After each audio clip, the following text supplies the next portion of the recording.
And speaking of going in the right direction, guys, don't forget that the end of April, we're going to be hosting a seminar. Now that seminar is for you guys who are already students and for those who are looking to become new students or learn about the market from the ground up. Maybe you've been trading for a while and you've found that your style that you learned isn't really working for you. So maybe come and check this out and see if we can help you to flow with the market. We are going to have 2 separate seminars, one for current students and one for those who are learning from the ground up. We're going to walk through how to install NinjaTrade, how to open up your charts, how to work it. And then we're going to go through what we're seeing on the charts, things like what are price bars?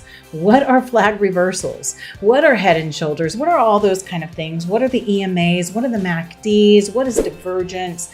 And learn that through there. So those are what we have coming up, and so that's going to be the very end of April. If you want to learn a little bit more about it, you can check it out here at info@responsibledaytrading.com.